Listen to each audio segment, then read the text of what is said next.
Olá, pessoal! Vamos dar início hoje à nossa aula número 6.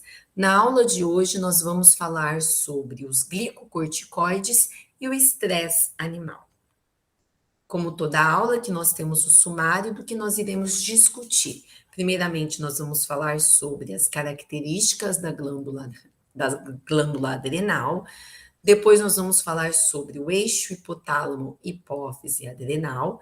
Vamos dar destaque aos hormônios glicocorticoides, vamos dar destaque ao cortisol e depois nós vamos falar como que é a resposta do animal ao estresse. Bom, vamos iniciar a nossa aula então falando sobre a glândula adrenal. A glândula adrenal, ou também conhecida como glândula suprarrenal, ela está localizada acima dos rins. Então, nós temos essa imagem aqui, mostrando a localização dos rins, e acima desses rins, a localização da glândula adrenal. Nessa imagem aqui, a gente consegue ver uma forma mais detalhada. Então, eu tenho aqui tanto o rim direito quanto o rim esquerdo, e as glândulas adrenais, glândula adrenal direita e glândula adrenal esquerda. No entanto, pessoal, eu quero fazer um parênteses aqui, porque essa denominação de suprarrenal, ela só se aplica ao homem e a poucos animais que se apresentam em posição bipedal, ou seja, em que o rim está com seu polo anterior ou superior voltado para cima. Os animais que apresentam uma posição quadrupedal, como cães, bovinos, caprinos, suínos, dentre outros, a gente fala que esses animais, eles apresentam, né, a suprarrenal, ela se encontra em uma posição antirretal.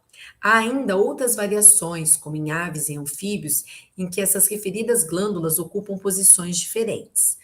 Nas aves, por exemplo, elas apresentam uma posição mais voltada para os vasos porta e cava, e seriam então interrenais, enquanto que em anfíbios, essas referidas glândulas não sofrem fusão, mantendo-se separadas. Então, eu gosto de fazer esse parênteses aqui, né, para que a gente possa entender em relação a essa questão do nome e da sua posição. Bom, cada glândula, né, as glândulas adrenais, cada glândula, ela vai ter uma região mais externa e uma região mais interna. Essa região mais externa, nós damos o nome de córtex. Então, estou passando aqui a setinha mostrando para vocês essa região mais externa, que é o córtex. E nós temos uma região mais interna, que é a medula. E essa diferença em regiões também vai se refletir na diferença dos tipos de hormônios que vão ser produzidos. Bom, vamos falar primeiramente sobre a córtex da adrenal. A córtex da adrenal, ela é subdividida em 3 camadas. Nós temos a camada mais externa, que é a camada glomerulosa, a camada mais intermediária, que é a camada fasciculada, e a camada mais interna, que é a camada reticular. E cada uma dessas camadas produz um tipo de hormônio. Então, por exemplo, no córtex adrenal, na zona glomerulosa, 15%, né, a zona glomerulosa, ela equivale a 15% do córtex e sintetiza os chamados mineralocorticoides. A zona fasciculada, ela representa 75% do córtex e sintetiza os glicocorticoides.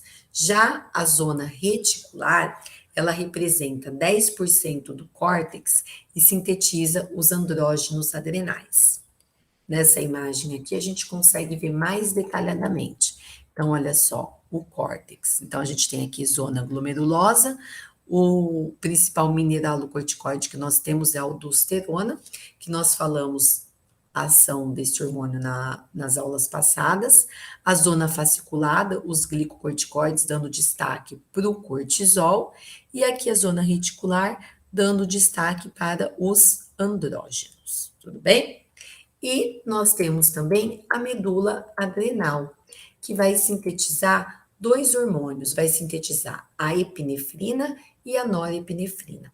Na aula de hoje, pessoal, nós vamos nos ater no córtex da adrenal e nós vamos ater aqui, ó, na zona fasciculada. Nós vamos nos ater aqui na síntese desses glicocorticoides, tá? Bom, todos esses hormônios que eu citei para vocês, que são produzidos pela glândula adrenal, eles têm como precursor o colesterol, tá? Então, é o que a gente chama de esteroidogênese adrenal. Então, como que esses hormônios esteroides são produzidos na adrenal? Todos eles todos eles têm como precursor o colesterol. Sendo, pessoal, que a maior fonte do colesterol para a produção desses hormônios é aquele transportado pelo plasma, pelo LDL.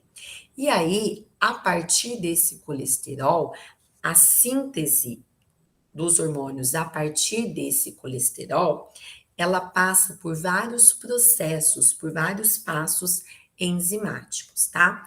Que aqui a gente não vai detalhar tanto assim. A gente, na verdade, não vai detalhar, mas só para vocês saberem que todos esses hormônios partem de um mesmo substrato, que é o colesterol. Então, a gente tem aqui o colesterol, e aí, se vocês perceberem, a gente tem vários passos enzimáticos, né, para formar os diferentes tipos, né, aqui no final, por exemplo, o cortisol, né, a aldosterona, para formar os diferentes tipos de hormônios produzidos pela glândula adrenal. Bom, agora nós vamos ver o eixo hipotálamo-hipófise adrenal. Uma vez conhecida a adrenal e os hormônios que a produzem, a gente vai entender como que esse eixo ele influencia a glândula adrenal para secretar esses hormônios. Bom, a gente tem um hormônio chamado de ACTH. Esse hormônio ele é conhecido como hormônio adrenocorticotrófico. E esse hormônio ele vai ser o gatilho para estimular a síntese dos hormônios da glândula adrenal. O ACTH, ele é um polipeptídeo, ele é sintetizado nas células corticotróficas da hipófise anterior, então é um hormônio secretado pela adenopófise, e o seu principal efeito é o quê? Estimular a síntese de secreção de glicocorticoides, mineralocorticoides e esteroides androgênicos pela glândula adrenal. Então, o ACTH, ele é produzido pela adenopófise para estimular a glândula adrenal a produzir aqueles diversos hormônios citados anteriormente. Esse hormônio, o ACTH, ele é sintetizado a partir também de um precursor. Só que esse precursor, ele é conhecido como pró-opiomelanocortina, também conhecido como POMC. Esse POMC, ele acaba sendo um precursor de outros hormônios, como, por exemplo, hormônios melanócitos estimulantes e a beta-endorfina. Então, aqui a gente tem a imagem do POMC, né? E a clivagem desse precursor pode originar diferentes outros hormônios. E aqui eu destaco para vocês a formação do ACTH. Esses outros hormônios a gente vai falar numa próxima oportunidade. Bom, como que então, além disso, né, esse hormônio ACTH, além dele ser ter o papel principal de estimular a glândula adrenal, ele ainda pode desempenhar outras funções. Então, eu coloquei aqui outras funções que o hormônio adrenocorticotrópico pode exercer. Ele pode promover a lipólise no tecido adiposo, ele pode estimular o processo de captação de aminoácidos e glicose no tecido muscular, ele pode promover a secreção de hormônio do crescimento, ele ainda pode estimular a secreção de insulina. Eu coloquei aqui uma observação, que essas funções acabam não sendo funções fisiológicas diretas desse hormônio, tá? Para que essas funções ocorram, há a necessidade da presença de níveis extremamente altos de ACTH. Bom, agora, como que então esse ACTH ele vai agir lá nas células da glândula adrenal? Então, nós temos aqui uma representação esquemática do receptor de ACTH. O receptor de ACTH é um receptor transmembrana, então ele fica localizado aqui na membrana plasmática. Quando o hormônio ACTH se liga a esse receptor presente nas células da glândula adrenal, vai ocorrer então um processo de transdução de sinal e vai ocorrer várias reações em cascatas, né? Vocês podem perceber aqui a ativação da adenilato ciclase, o AMP cíclico, várias reações que vai permitir o quê? Que o colesterol seja transformado em cortisol. E aí depois a gente tem, por exemplo, a liberação desse cortisol. No entanto, para que o ACTH seja liberado pela adenopófise e tenha sua ação estimulatória da glândula adrenal, ele também vai ser regulado. Então, eu coloquei aqui para vocês a descrição do passo a passo que nós temos para a secreção de ACTH. E com isso, então, a gente consegue visualizar como que é esse eixo hipotálamo-hipófise adrenal. Então, olha só, a secreção do ACTH é influenciada por substâncias, por neuropeptídeos hipotalâmicos e pelo próprio sistema de retroalimentação negativa representado pelos hormônios secretados pela glândula adrenal. Aqui eu coloquei representado pelos glicocorticoides, porque como eu disse, como eu expliquei para vocês, o interesse da aula aqui de hoje é focar nos glicocorticoides, mas isso também está relacionado com os outros hormônios. Esse neuropeptídeo hipotalâmico é o CRH, também conhecido como hormônio liberador da corticotropina. Esse CRH, ele é produzido no hipotálamo, numa região conhecida como chamados núcleos paraventriculares, e ele é produzido. Vou até colocar aqui a imagem que eu acho que vai facilitar vocês entenderem. Então, no hipotálamo, esse hormônio, né, que é o hormônio liberador da corticotropina, então esse CRH, ele vai ser liberado, né, aqui no sistema porta hipofisário, né? E aí ele vai estimular as células da hipófise anterior a produzir ACTH. Esse ACTH é liberado, é produzido e liberado pela hipófise anterior, cai na corrente sanguínea e vai estimular a glândula adrenal a produzir os seus hormônios, né? Bom, por outro lado, existe um mecanismo de feedback negativo, certo? Que é o seguinte: esses glicocorticoides circulantes, eles vão inibir a síntese e a secreção de ACTH, tanto em nível hipofisário quanto hipotalâmico, que é esse feedback negativo que a gente tem aqui.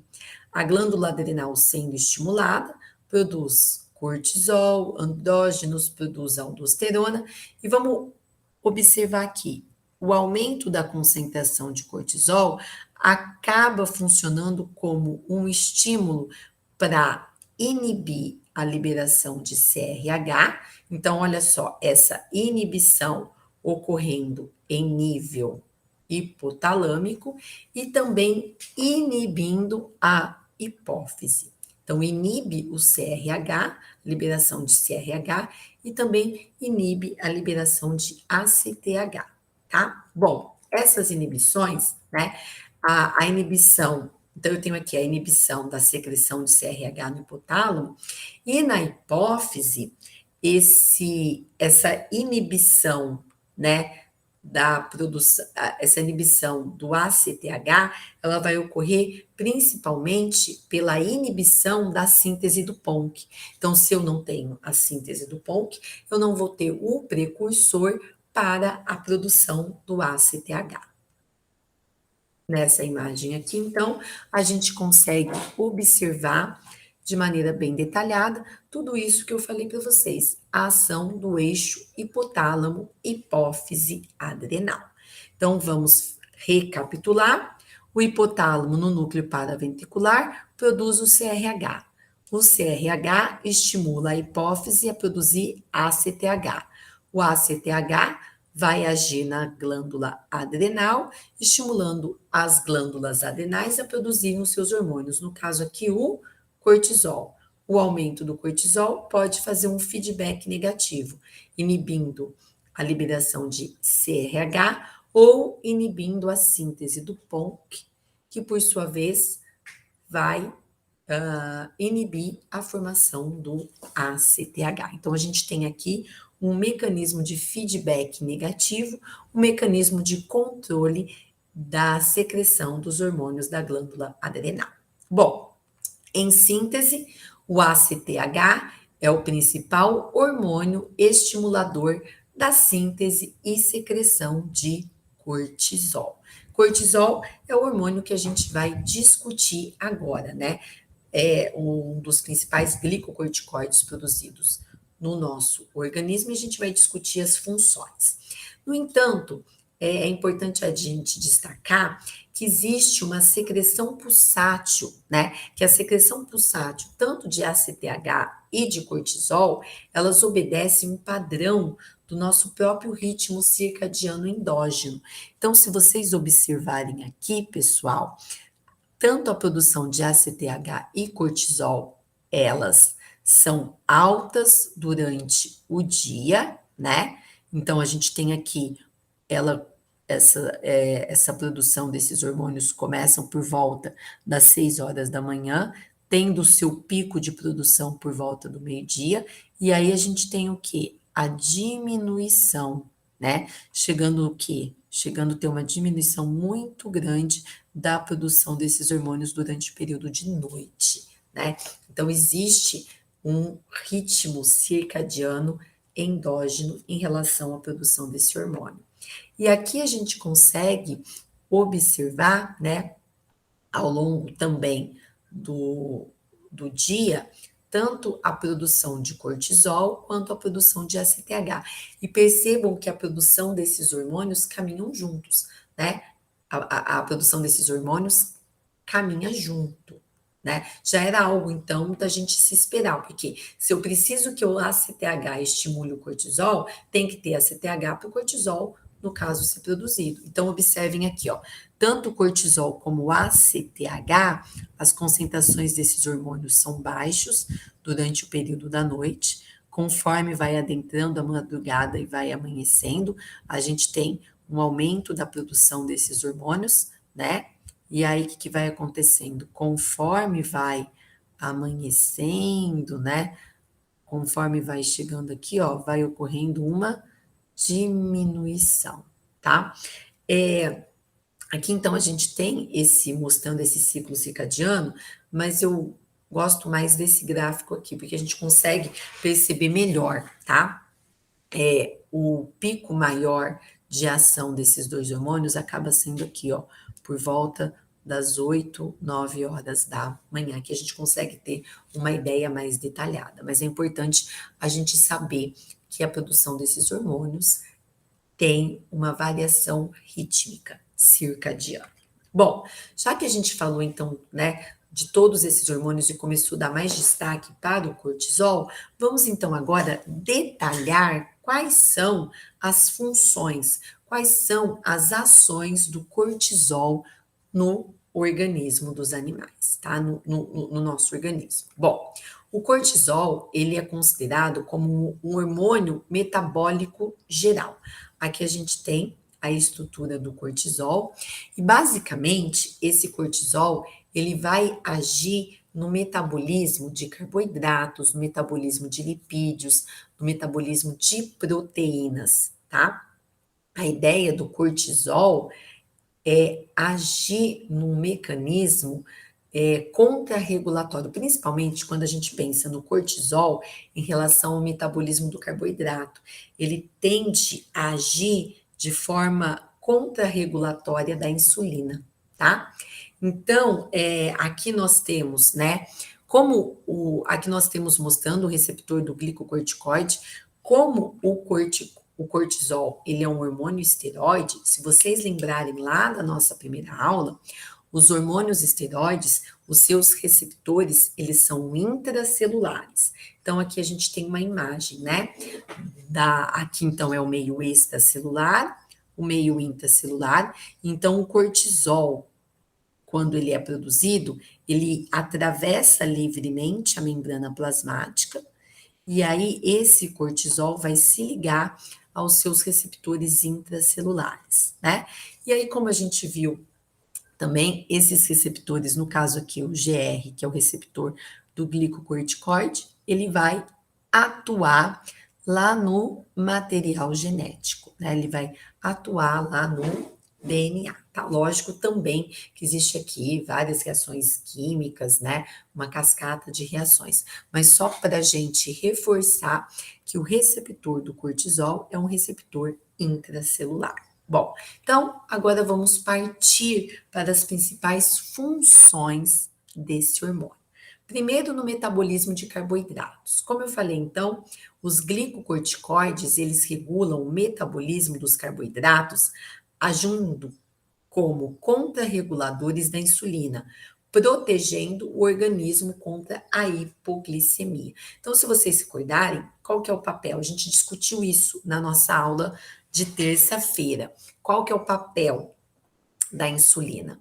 A insulina, ela tende a diminuir a glicemia, né? Então, o glicocorticoide, ele vai fazer o contrário. Então, a gente tem que pensar que o cortisol, ele vai agir de tal forma no nosso organismo para tentar aumentar a concentração de insulina no sangue, né? Como eu disse aqui, proteger contra a hipoglicemia. E aqui as principais ações desse hormônio relacionado ao metabolismo do carboidrato. Estimula a gliconeogênese. Lembra que é a gliconeogênese? A produção de glicose a partir de outros substratos, como aminoácidos, glicerol. Estimula a glicogenólise, quer dizer, vai estimular a quebra de glicogênio, tudo isso com o intuito de liberar a glicose. Aumenta a mobilização de substratos para a gliconeogênese de tecidos periféricos e ainda, olha só, diminui a utilização periférica de glicose, né? Percebem que todas essas ações é com o intuito de aumentar a glicemia, com o intuito de aumentar a concentração de glicose no sangue. Bom, esse hormônio, ele também age no metabolismo dos lipídios. Ele mobiliza a gordura de seus depósitos no corpo, aumentando a sua utilização como fonte de energia. Acredita-se que a mobilização de gordura de suas áreas de armazenamento durante períodos de desnutrição e fome crônica seja devido ao aumento do cortisol. E ainda esse hormônio, né, o cortisol, ele apresenta outras ações em diferentes órgãos e tecidos do nosso corpo. Por exemplo, na pele, inibe a divisão dos queratinócitos e dos fibroblastos e diminui a matriz extracelular da pele. Em excesso, reduz a síntese e a produção de colágeno. No tecido muscular, inibem a síntese proteica e a captação de aminoácidos pelo músculo, levando à atrofia muscular, e aumenta a mobilização de aminoácidos no tecido muscular. Rins estimulam a síntese de angiotensinogênio e aumentam a filtração glomerular e o transporte de sódio no túbulo proximal. E aí, né, vamos recordar daquelas nossas aulas anteriores. Se eu aumento a síntese de angiotensinogênio, mais angiotensinogênio para ser transformado em angiotensina 1 e, por sua vez, ser transformado em angiotensina 2, que é um forte vasoconstrictor, né? Que é um forte vasoconstrictor da nossa dos nossos vasos sanguíneos. Ele também age, isso aqui é muito importante, quero destacar aqui a questão da imunomodulação. Ele apresenta efeitos anti-inflamatórios e de imunossupressão. E também inibem a produção de citocinas pelos linfócitos. Ação cardiovascular efeito permissivo à reatividade vascular de fatores vasoativos que contribuem para a manutenção da pressão sanguínea. A gente acabou de dar um exemplo também ali, a questão do angiotensinogênio, né? Aumenta a captação de cálcio, contribuindo para maior contratilidade vascular. Ainda nos ossos, a exposição prolongada ou crônica, né, desse hormônio resulta na perda de massa óssea, o que a gente chama de osteoponia ou osteoporose. Osteoporose, que a gente tem então uma imagem de um osso normal e um osso com perda da sua massa, tá? Então o osso ele fica enfraquecido. Ele ainda diminui a absorção de cálcio intestinal, inibindo as ações da vitamina D. No sistema nervoso central, ele influencia o comportamento e o humor do indivíduo, e a gente percebe que existe receptores de glicocorticoides presentes em todo o encéfalo, mas eles são mais abundantes naquelas regiões relacionadas com o eixo do eixo hipotálamo-hipófise. Então, existem receptores abundantes em neurônios hipotalâmicos e nos corticotrófos hipofisários. Bom, entendido como que o sistema, né, da glândula adrenal, principalmente do cortisol, funciona, agora a gente vai ver como que esse sistema, ele responde quando os animais são colocados em uma situação de estresse. Então, a gente vai ver agora como ocorre a resposta ao estresse. Então, o que seria a resposta ao estresse? A resposta ao estresse é uma adaptação que permite que o animal responda imediatamente e de maneira generalizada a uma situação ameaçadora. Então, a gente pode aqui, pessoal, de forma geral, qualquer animal, ele pode se encontrar em uma situação de estresse.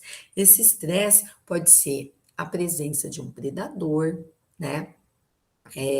Nossa, a gente tem aqui N fatores. Pode ser um estresse térmico, né? A gente mesmo, vamos pensar nós, né, da espécie humana, a gente pode ter alguns aspectos emocionais, alguns aspectos físicos que geram estresse. Então, qualquer coisa que venha de alguma forma perturbar a nossa homeostase, a gente pode falar que é um estímulo estressor. E é importante que a gente precisa, os animais precisam manter a constância do seu meio interno, a gente precisa então manter essa homeostase, porque a manutenção dessa constância é crítica para a sobrevivência dos organismos. Para que isso ocorra, há uma constante necessidade de adaptações contínuas, tanto a estímulos externos quanto a internos, que vão envolver diferentes alterações fisiológicas, desde alterações comportamentais, alterações viscerais e alterações endócrinas. E aqui, pessoal, algumas alterações fisiológicas que podem ocorrer durante uma situação de estresse. Então, a gente pode observar aumento da frequência cardíaca e respiratória, o sistema cognitivo e de alerta se tornam mais aguçados, ocorre um consumo energético direcionado para o metabolismo de gorduras, dentre outros. E tudo isso para quê? Para permitir a sobrevivência do animal em situações de crise. E aí, pessoal, a gente tem então que o principal mecanismo. E aí, para a gente poder entender todas essas alterações, né? Que eu falei para vocês, principalmente alterações endócrinas, a gente tem que o principal mecanismo endócrino que participa desses ajustes frente a um estímulo estressor envolve a ativação do eixo hipotálamo, hipófise, adrenal. Bom, A gente pode dividir a resposta ao estresse em duas fases. Então, eu posso ter aquele estresse mais pontual, aquele estresse agudo, que é a primeira fase, que ela é caracterizada por períodos curtos de exposição ao estímulo estressor. Quando a gente tem um estresse um pouco mais agudo, vai ocorrer uma liberação da adrenalina pela glândula adrenal, né? Lembrando que a adrenalina ela é liberada lá pela medula da glândula adrenal, então vai ter uma descarga adrenérgica muito grande. Então, liberação da adrenalina pela adrenal e também pela ativação do sistema nervoso simpático, que vai liberar a noradrenalina. E aí a gente vai observar respostas rápidas, né? Como a gente aqui. Então, a gente vai ter aumento da frequência cardíaca e respiratória, o sistema cognitivo, né? Vai ter aquele sistema de alerta ativado, né? A gente vai ter uma redistribuição do fluxo sanguíneo voltado principalmente para a musculatura esquelética, dentre outras. No entanto, nós podemos ter uma segunda fase, que é um estresse mais prolongado, que é um estresse mais longo, né? Que a gente chama de um estresse crônico. E aí, nessa segunda fase, onde a gente tem esse estresse mais prolongado, a gente vai ter uma superativação desse eixo hipotálamo, hipófise adrenal, principalmente ativando e liberando níveis altos de cortisol. E aí, esses níveis altos de cortisol, esses valores altos, apresentam consequências totalmente deletérias para o organismo. Então, aqui a gente tem, olha só, o estresse, né, que ativa os núcleos paraventriculares a produzir CRH, que estimula a liberação pela hipófise de ACTH, que estimula a liberação de cortisol, tá?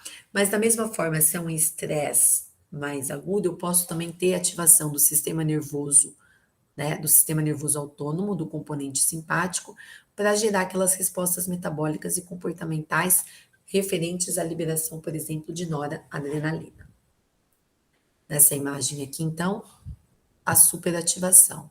O estresse estimula as células do núcleo paraventricular do hipotálamo a produzir CRH, que estimula a glândula a adenohipófise a produzir ACTH, que estimula o córtex da adrenal, a zona fascicular, a produzir os glicocorticoides, né, o cortisol, e aí nós vamos ter várias respostas deletérias, se esses níveis estiverem em altas concentrações. Respostas deletérias metabólicas, respostas deletérias emocionais e cognitivas, cardiovasculares e também no próprio funcionamento do sistema imunológico. E aqui eu coloquei alguns dos problemas que podem ocorrer durante a exposição ao estresse crônico. Tudo isso gerado pelos glicocorticoides, tudo isso gerado pelo cortisol. Contínua constricção dos vasos sanguíneos e retenção de sal e água, contribuindo para uma hipertensão arterial, uma supressão da atividade do sistema imunológico. Lembra que o cortisol ele é imunossupressor, então se você tem esse cortisol em altas quantidades, essa supressão vai ser maior ainda. Desgaste muscular e enfraquecimento dos ossos, lembra da ação do cortisol nos ossos? Isso vai ser muito mais aumentado.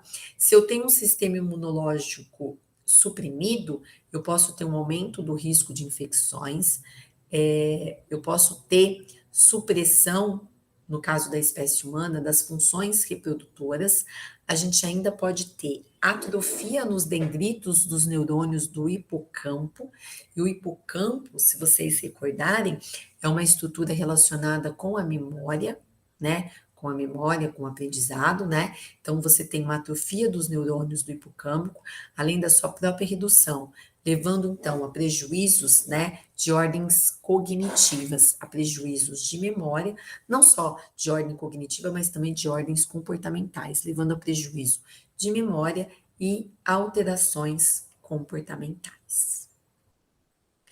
Bom, pessoal, era isso que eu tinha para falar para vocês, né? Espero que vocês tenham entendido e nós nos encontramos na próxima semana. Muito obrigado, até mais.